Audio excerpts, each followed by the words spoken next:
Hello, everybody. Welcome back to another BBBN podcast. I apologize for not getting episode 10 done. A lot of personal stuff happened in my life, and still working some of that out. But I was like, I need to start recording back up. So we need to do the power rankings real quick for week 10, and then we can go into week 11 and talk about that in full. I mean, I'll give a little bit of takes as we go along, but make sure you subscribe. Make sure you ring that ding-a-ling bell so you get more content from me. I do plan on having some stuff in the summer. We're working on that right now, and I'm excited for you guys to see what that is. But let's get into just the power rankings. So let's start off with Riptide and Shredderator. Controversy with the fight with Riptide keeping on attacking it. Like, I do see what's wrong with it, but also it's Riptide, so I'm not surprised that they did it.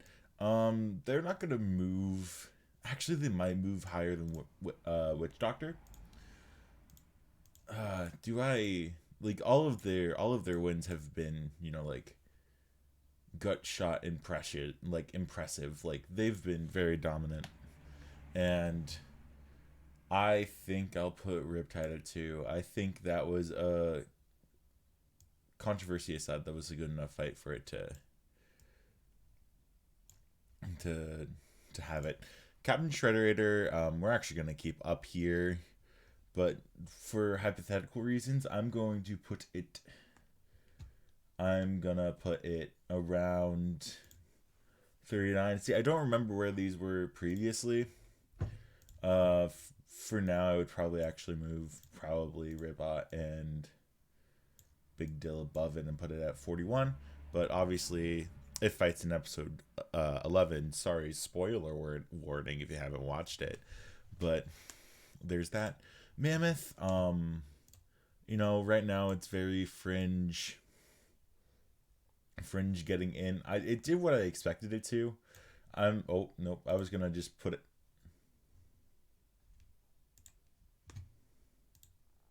Okay, there we go. Fixed it. I was gonna put it under Valkyrie. At 38 because head-to-head matchup that favors it. Yes, Death Roll is in a very good position of being 2-1. I don't think it's at lock status just yet. I feel like it would need to be Monsoon to be bona fide, certified, lock it in, and feel confident with him. But it's not in a terrible position. I am going to.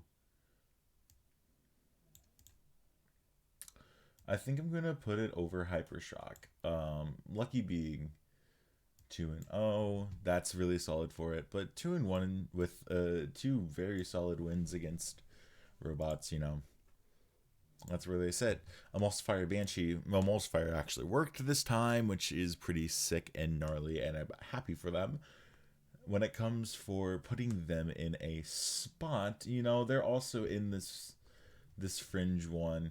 I think they have a good shot of making it in if they beat Quantum. Now, that's going to be a very big task for Emulsifier to do, because Quantum's just a big machine that is currently 3-0.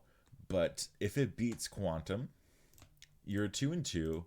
All of your your 2 losses have been close fights, or fights where you died but you were doing a lot of the damage.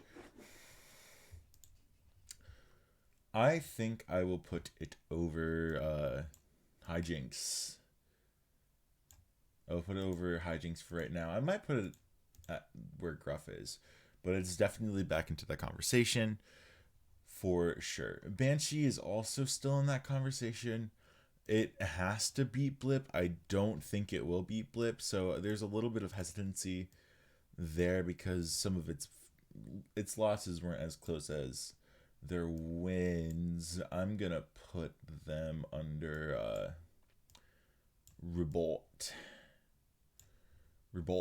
Copperhead Kraken. This was a butt whooping. Kraken just got utterly destroyed, and it's not looking great. It's not looking great for Kraken. I am going to put it in low 40s. I mean, that's definitely not going to stay the same. It's probably going to get lower than that. Copperhead, though, I had reservations about Copperhead. I feel like they're gone just because it had a great longer fight. I think I'm going to move it up to 4. One of the biggest changes at the top, and it's going to, for me, get the lock. And that's all lowercase. That I had in all caps. All right, cool. Shatter Horizon. You know, this was a fun matchup because we actually saw Horizon do something, which is incredible, which is really good for Horizon. You know, a lot of good work going into it. Shatter. I don't know what's happening here. What's happening to Shatter? What's going on? Why you 0-3, buddy? No one expected this from you. In in here, higher 40s. That's gonna change. Horizon. I mean, you beat a sort of household name like Shatter, and you kind of have to get respect. You need to ball out against Triton, though. Shredded Bro and Monsoon were pretty one-sided. You beat Shatter pretty well, and then you need to beat Triton in order to win, in order to make it. But honestly, for such a weird design, this was a good year for them. This is a good year for them. As for placement, I will put it. I'll put it under Banshee. That's where I'll put it. Horizon. Oh my word! I'm not used to this again. I need to get back into shape. My click and dragon skills are absolutely terrible. Ominous Shredded Bro. Ominous is gonna be staying right here because you know they had the fight this episode, but also another spoiler warning.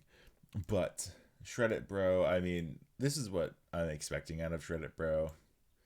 Like I'm writing these off automatically. I don't feel or think Shredded Bro will win either of those fights. Not a great one-on-one robot. Not very good. I can tell you that much.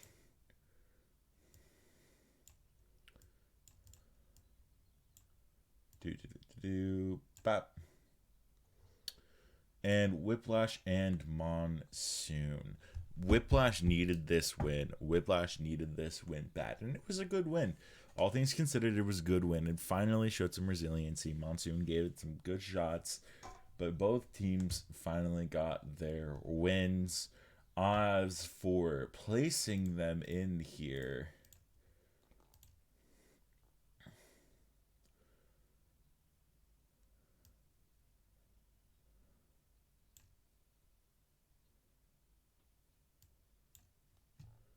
I think my mind is churning.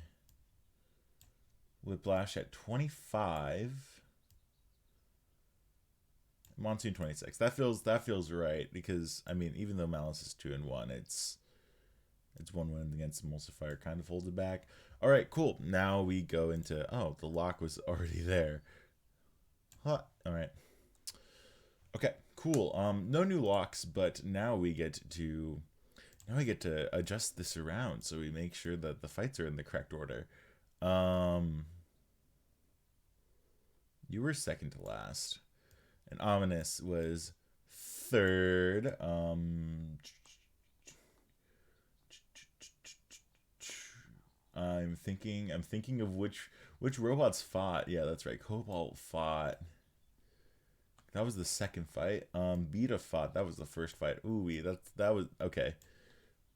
Black Dragon's here. There he is. And put a little too low. We had Rotator. Main event.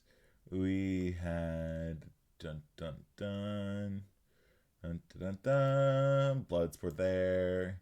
Move him that way. And then it's over. Whole fighting Cobalt. Yes, yes, yes. Jack of Hawk, Captain Shredder, Raider. It was really fun. Dun dun dun dun. Who was next? It is switched back. And there he goes right there. And the next fight is Triton. And glitch, glitch. And we're almost done with this. Here is Star Child. And next is Gigabyte. And I can't stop singing soon. Because it's time to talk about week 11. Alright, cool. Alright, cool. We're going to start off with Beta and Black Dragon. And I'm just going to say, like, what my predictions were out of the gate. I thought Black Dragon was going to win. Cobalt was going to win. Ominous, Triton, Gigabyte, Jackpot, Rotator. Yes, that is what I predicted. I mainly predicted Black Dragon because the Beta's like worst enemy is verticals and drums, and any sort of type of vertical weapon you can think of, Beta will struggle with it. Like Beta's design is very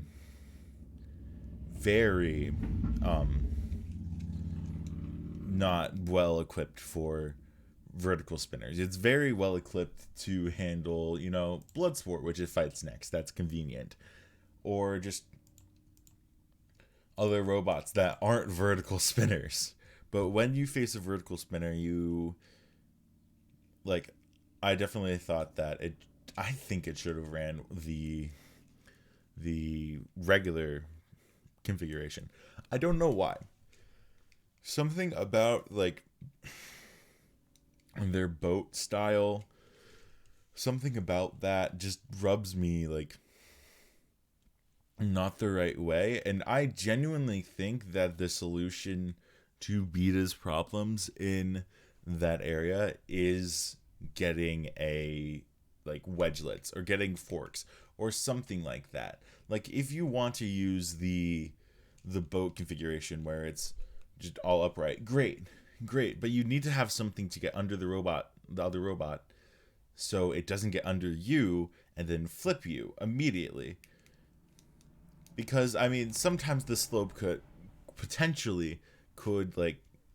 have the wedgelets glide up it. You can't glide up on just the flat surface, and then you can just get under it really easily. And that is basically what happened. As soon as I saw that, I was like, well, Beta's taking the L. Why isn't it running forks? It should really be running forks if it's this configuration, to keep the weapon behind, but just to keep the weapon back from the robot, but still close enough to get hidden. And this was a solid bounce back fight for Black Dragon. This one really reminded me of the revamp of Robot Wars. You can check it out on YouTube, I'm pretty sure. Any fight, honestly, where Terahertz, another robot that John Reed made, fights a drum spinner or a vertical spinner. Aftershock and Sabretooth are the two that come to my head pretty immediately. They're able to flip Terahertz. Terahertz would spend time self-riding, and then the robot would get to the back of it, and then boom, bam, bop, do a bunch of damage to it. That's essentially what happened here. And, I couldn't be happier. I do really like Black Dragon, and this puts both robots in a solid position, and it's going to be interesting. Black Dragon, I think, needs to have one more fight without a KO in order to tie Bite Force, which is nuts. I feel like they've only fought in that amount of fights, right? And they haven't gotten knocked out, which is absolutely bonkers. Now they're facing a robot that could easily do that in Riptide. Riptide KO. Is Black Dragon going to be resilient enough to beat Riptide? And if he beats Riptide, that's going to be a great story. That's going to be great because it ties the record, and then Riptide's just been on a tear the entire episode, the entire season. And I feel like there's so much stakes in this fight that it'll end up being a main event As for Beta really does have the wedge advantage when it faces Bloodsport, but as we will talk about in the end of the episode, Bloodsport is Bloodsport's wicked strong. Bloodsport is freaking terrifying. And I don't know if Beta can shrug enough hits to be staying alive. Ha ha ha ha, staying alive. As for ranking these robots, I think I will move. I had Black Dragon, I think 17 or 16 or something like that. I'm going to put Black Dragon at 12. I think it's done enough to deserve it. And it's a very good robot. It's all around a solid robot. As for Lucky, I feel like it could have went 3-0 if it didn't make that decision. I am going to put it safely. I will put it at 17 for now. Actually, do I put it below Death Roll? I'll put it below Lucky at this point. That feels pretty decent. We'll put him below Lucky. And moving on to the next fight, which was Overhaul and Cobalt. You know, this was a fight that basically boiled down to when was Dave Mold gonna destroy Overhaul? When was he gonna do it? When was it gonna happen? And you know, this was like a death of 1,000 blows. Like I was expecting one or two gigantic hits at the beginning, and then you know, Overhaul's kaput at that point. Overhaul lasted a lot longer than I expected, and a lot longer than I think everyone else expected. It didn't necessarily shrug off hits. It just had a lot of bits on it to where it could get something taken off and then continue to move, which I mean is hilarious. They went with the 14-wheeler trucker mode and put 2 wheels in the back, which is a great idea. You don't want to clip both wheels and it'll just clip that first one, and that's basically expendable. And then I do like the longer forks. I do like that design. It definitely did a good job of keeping Cobalt at bay for a good chunk of the fight.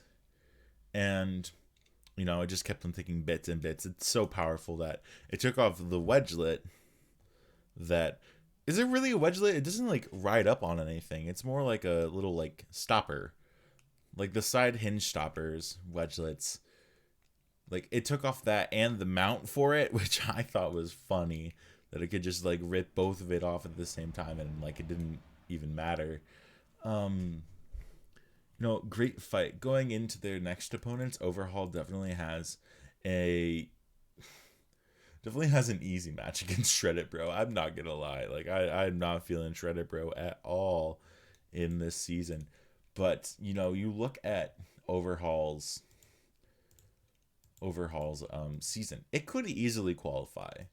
You know, I don't think people thought it would be Claw Viper, and it did a solid job during that fight. And I don't think people thought that Overhaul would last that long against Cobalt. If it wins against Shreddit Bro, you say, okay, cool. You have 2, and especially if it's a dominating one, you say, okay, cool. Overhaul, you got 2 wins. Very good, solid wins here.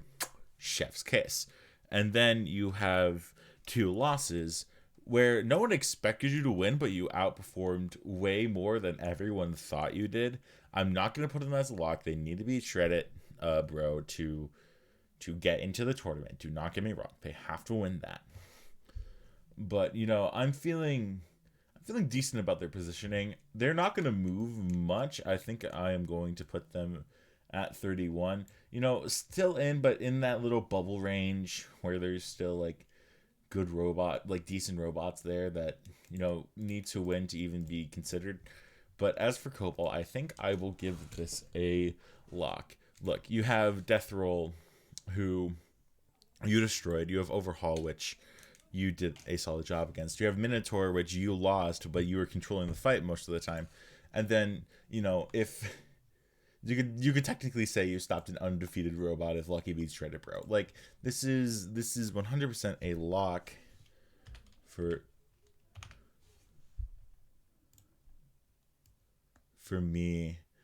As for placement, I think it deserves the top 10. I'm sorry, Hydra. You I'm actually gonna move both of you down. Haha. Best 2-in-1 robot. Fight me. But for real, I mean, neither Hydra, like, none of these 2-in-1 robots had, like, major control of their fight, and and Cobalt was the only one that did. Put it right at 9. Right at 9. I'm good for this. Now we get to the fight that makes me mad. This makes, not necessarily mad, it makes me sad. It makes me sad. Oh my word, Ominous, you were doing so good. Ominous, you were doing so good. I was pulling for you hard. I love the design of a vertical spinner with Omni wheels. I genuinely do. I love it so much. And I was just waiting for it to get better. Like, they had that little couple hits with Shred It Bro, and then they were just like, nope, we're gonna talk about the main event while this fight is going on, which was a little bit disrespectful. But BattleBot stays what BattleBot stays. I'm not gonna tell like a billion-dollar corporation like Discovery what to do about their show. I am an idiot. I don't know what I'm talking about most of the time, but that was like, okay, cool. That's the proof of concept. That's like what it's supposed to do. That's how it's supposed to work. Yes, if the weapon's a little more powerful, it will kill. And it killed until it killed itself. Until it stopped working. And I was like, no, it was doing so freaking well. It was getting so many hits in. Switchback running a wedge. What was Switchback thinking? Why didn't you run Forks to get under it? Why didn't you bring Forks to get under freaking Ominous? Your wedge made your weapon stop. Like that what an oops moment for you in that moment. Just getting hit, and then you're like, oh, our wedge is stopping our weapon. That's fun. I'm okay with this. And I feel like, and obviously this is very hard to control. It's very hard to control a robot. It's Ominous wins if it doesn't like fully take off that wedge. Now I know that wedge was probably being held on by 2 rubber bands at that point, but if it doesn't take off that wedge, it wins for sure. It wins the fight, and I'm left with this feeling of Ominous is 1 and 2, and it really should be 2 and 1, and like it actually was able to get some great hits off. And not to discredit Switchback, so did Switchback. It was able to do some great damage as well. And overall, this was a good fight. It just wasn't the determining factor or the result that I wanted. I do think I remember bringing up the fact that Extreme would get themselves in trouble. In the Clawdiver fight, I believe I said like how slow it was could possibly put it into trouble. I didn't think that the trouble would be the Shremek not even working to begin with. But we come in to ranking both of these robots. Switchback is 2 and 1, but it's very similar to the Malice 2 and 1. I'm not necessarily impressed by either of these wins, so this is gonna reflect that. I do think I'm going to put Switchback over Overhaul for now. That could definitely change. And Ominous, I think after this fight deserved to be in the hunt, but it's gonna be harder for it to get in. I think it could get in if it beats Ominous, but it's one of those like first four out in like March Madness terms. I think what I'm going to do, I'm gonna put it over. Going to put it over Banshee. Yes, that's where I'm going to put it. There we go. All right, moving on to Triton versus Glitch. Very fun matchup. Very, very entertaining. When I saw this as the midway major, I'm just like, okay, this has to be a very fun fight. And oh my word, this was probably my favorite fight of the episode. It was so fun and entertaining, and Triton won by poking Glitch. This fight, I did pick Triton because I'm like, Glitch is gonna die somehow. It's gonna get flipped on its head somehow. It's gonna die. It's gonna smoke, and like that's what's gonna happen. It's gonna kill itself, and it killed itself. Though, no, I definitely think this was its best fight so far. It was its best performance so far. Only because Triton kept on running into it, but Triton's weapon kept on running into it. Triton had to engage. There's a part of me that's just like, Triton, you couldn't, like that time, that one hit that sent Triton flying, absolutely flying. I was like, Triton, homeboy, come here, listen to me. You're telling me you couldn't have waited like 2 more seconds, and then when an attack, when you weren't driving towards the weapon, like, preserve your robot. I mean, it definitely did a good amount of damage, and if I remember correctly, when you look at the replay, it looks like it hit the Triton's weapon hit like the frame first before it got sent flying by the weapon. So it did get the first contact. It just got sent flying like 8 feet in the air after it, and then the weapon stopped working. And I'm like, oh my word, Triton can still move somehow. Glitch is immobilized. Poke him. And I was in a call with some of my friends, and I just go, poke him, poke him, poke him, poke him, poke Glitch. And then Triton pokes Glitch a little bit, and they go, yeah, you did it, you poked him. Like, I didn't think it was gonna win off of that. Like, I was like, okay, keep on poking him, keep on doing it, like, as a joke. And then they were able to like push them with the weapon, and I go, yeah, poking, poke, he's winning with the poke. And then he poked one more time, and then I don't understand physics, so I don't understand hitting it in the back and letting Glitch flip itself. I don't get it. It happened. It's a thing that happened. And then I lost my marbles when that happened. I'm like, Triton won with poking. That's what he did. He won with poking. This was fun. I enjoyed this fight. As for ranking these robots, my bad.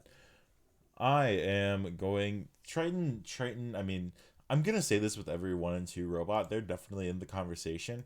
I feel like if there's a lot of 2 and 2 robots, then like it's gonna get muddy when it comes to the selection committee, and I do plan on covering it. But as for now, Horizon's win over Shatter is more technically impressive than Triton, because it worked for both robots, worked pretty well. The only reason why I still think the weapon could have kept on going if one of the belts just didn't loosen up. But there's that. And Glitch, you get to be probably gonna end up being second to last in this ranking. So be proud of yourself. Be proud of yourself. Going now to Gigabyte and Starchild, and there's absolutely no way that Starchild is going to win this. I don't see a universe where it does. For trying to make this concept work, they really are just giving it the hardest fights. Starchild. You get a pretty decently fast gripper. You have Mammoth, where you're supposed to attack from above, and you can't even do that because Mammoth's bigger than you. Like, you can't do that. Then you have Gigabyte, which is a powerful horizontal spinner, And even with the shortcomings of the weapon being the drivers being new, they still overcame that and they still won. So, like, props to Gigabyte. I mean, it has a very hard fight in Endgame, where if it beats Endgame somehow, I will lose my shit. I will lose my marbles. Like the Ripperoni fight, like is losing your marbles in a good way. Like it's losing your marbles in a haha. That's hilarious. That's so funny. But I would be like, actually, what the f is happening? How did Endgame lose? Because Endgame at least has a wedge or something like that, and this was actually pretty sound driving from Gigabyte. There's not much I can say because it wasn't even like back and forth or anything. It wasn't like super super convincing. I don't want to say super convincing, but like I knew Gigabyte was gonna win. It kept on taking chunks out of the wheels. I was like, okay, cool. Well, that's where it's at. As for ranking Gigabyte, once again, say it with me, class. It's 1 and 2 and in the conversation. It has to be Endgame. This robot has the hardest path to the end that I can think of. Because you have to take down the Golden Bolt winner and the Giant Nut winner in just 3 minutes. And you can't die either. Like you can't die either. So it's going to be hard for it. I'm at least going to put it over these rookies, I guess. I don't know. I don't know where to put Gigabyte. I don't know where to put Gigabyte at. And Star Child isn't really that impressive of a win. I would have been more shocked if it lost to Star Child. Like, I mean, it did it impressively, but it wasn't impressive. And Star Child, you get the honor of, I think Horizon had this spot last. You have the honor of being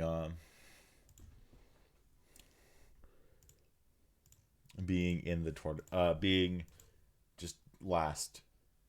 I feel like I should also cover robots that I think would be out of it. Yeah, these three are looking, Cracking Glitch and Star Child are looking pretty nasty. They're not looking great. Going next to Jackpot. This is the last. This is the first last fight. That's what I meant to say. First last fight of the season. And we have a 2 and 2 jackpot. 2 and 2 jackpot. 1 and 3 Captain Shredderator. This was a good one for jackpot. I think when all is said and done, they're not going to put jackpot out of the tournament, even though it is 2 and 2. I'm gonna put it in lock territory. I think. But it's not going to be placed high, but I think they're not going to let Jackpot be out of the tournament, because that's a narrative that the selection committee wants to keep, is that it keeps on getting into the tournament. Can you please bold?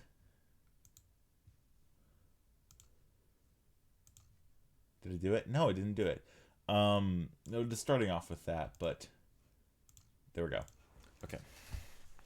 This was definitely a good win for Jackpot. This was actually like a little more back and forth, but as soon as that chunk came out of Captain Shredderator, I was just like, okay, yeah, this is done. Like, Jackpot's won this.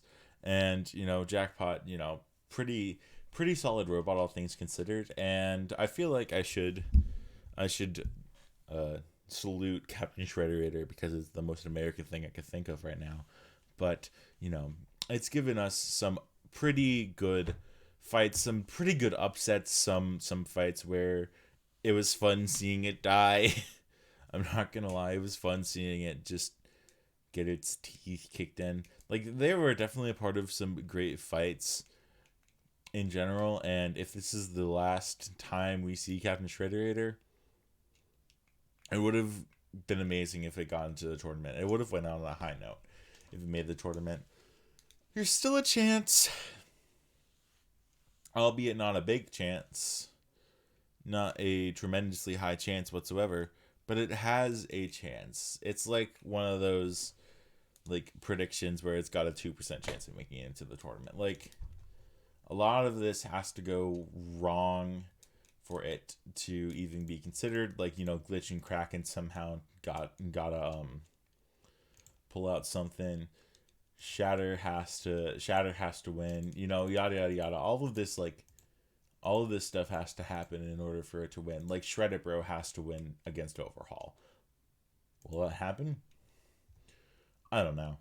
But as for our first 3-1 robots, I'm going to put it at 44. That's where it is right now.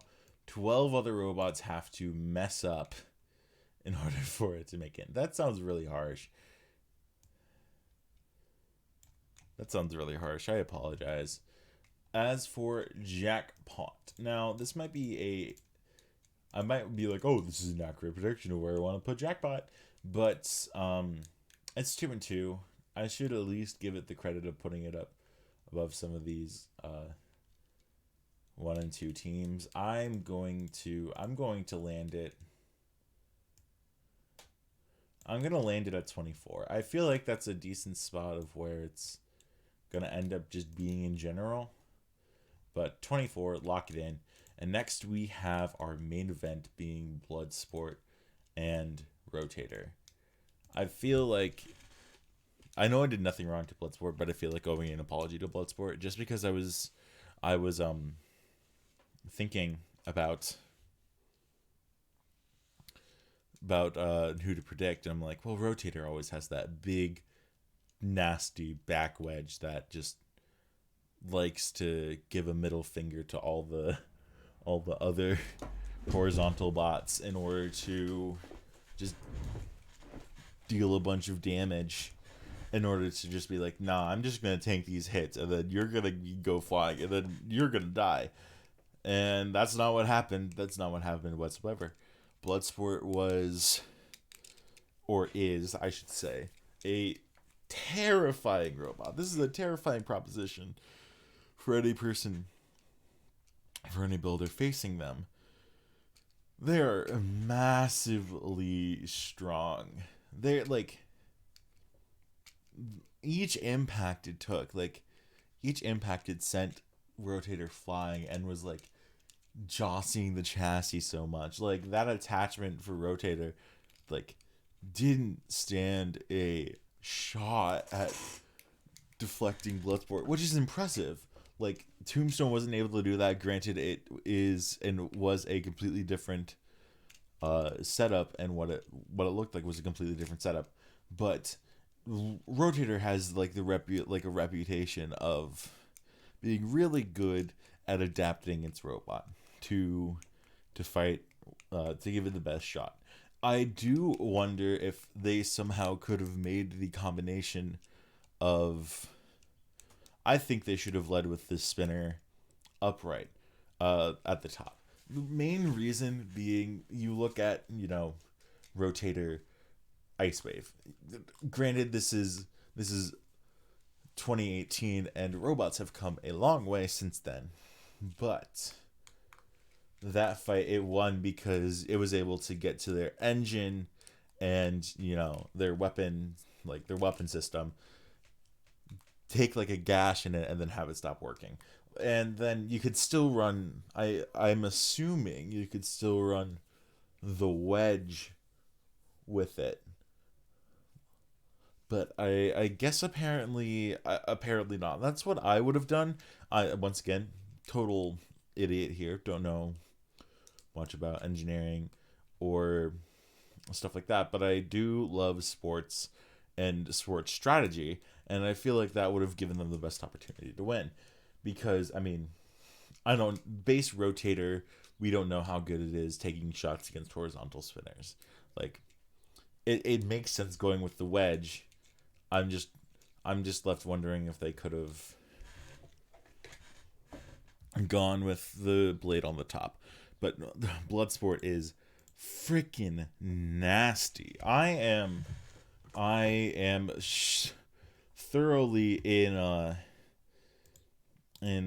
shock and awe with the power of Bloodsport. I think I oof. Here's the thing. I do think it's better than Ripperoni, Madcatter, and Lockjaw. So we're gonna move them down. We're gonna move them down a spot. Do I think it's better than Black Dragon? As of right now, currently no.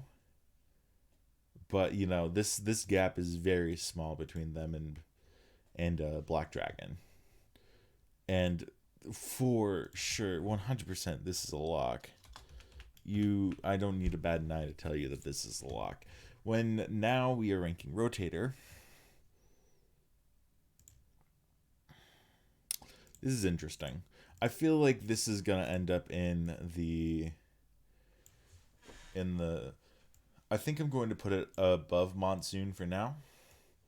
That's where we'll put it. We'll put it at 27, and that's where we are at.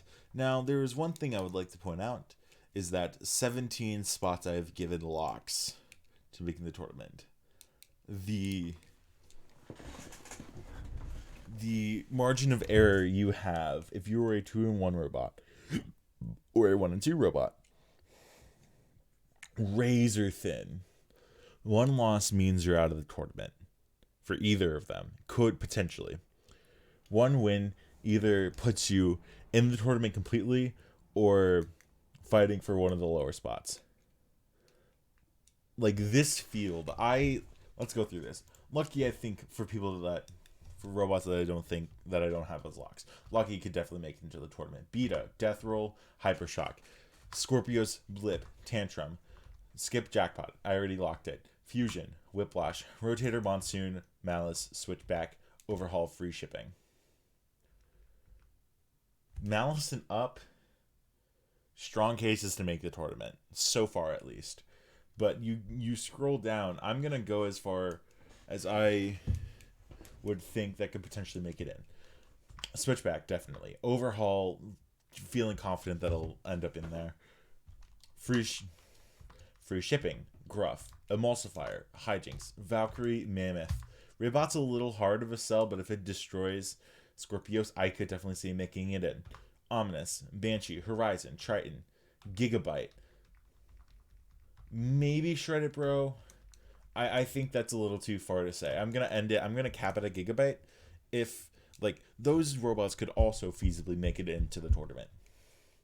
There were 43 robots that could definitely make it into a tournament. There are going to be 11 disappointed robot builders. There's going to have to be some hard cuts. That's all I'm going to say. These next fights are going to be insanely crucial. Even if you win, but it's not an impressive win, that's going to be a harder sell. If you lose somehow and it's an incredible loss like Cobalt Minotaur, that's going to be kind of in your favor. But also you also need to talk about the top spots that are already locked. I mean, these are locks, but I'm not saying these are going to be high seeds. Not at all. Some of these robots will definitely end up being high seeds. You look at Minotaur and Wench Doctor. Whoever wins that's probably the number 1 seed. Whoever wins Copperhead and Ripperoni, they're going to get a high seed. Yada, yada, yada. Sawblaze, Hydra, Hypershock, and Claw Vapor. There's going to be a lot of high seeds, but just because they are locks doesn't mean that they're going to be in very high seeds. I definitely see if, Madcatter loses to Lockjaw, they're going to be in the mid to low 20s. Same thing with Lockjaw losing to Madcatter. If Ripperoni loses to Copperhead, it'll be in the low 20s. Something like that. There's still a lot left of the season to see what happens, and for no circumstances can we accurately predict who's gonna make it. For example, this is my top 32 prediction as of halfway through the season. I had Shatter out. I had Shatter in. What a goofball I am. And then I had... Is there anything else that was outrageous? Yes, definitely. I had Bloodsport out. I thought I was going to lose to Rotator and to Beta. What was I on? I'm not quite sure. But that's where we were at. That's where we are at. So no one's perfect. This is going to end up being very interesting to see how these next fights happen if robots win, if robots lose, and that's what it'll be. But with that, thank you so much for watching this episode. I know it's been a long-awaited return for me especially. I was looking forward to recording this, and thank you so much. And I hope everyone has a great day.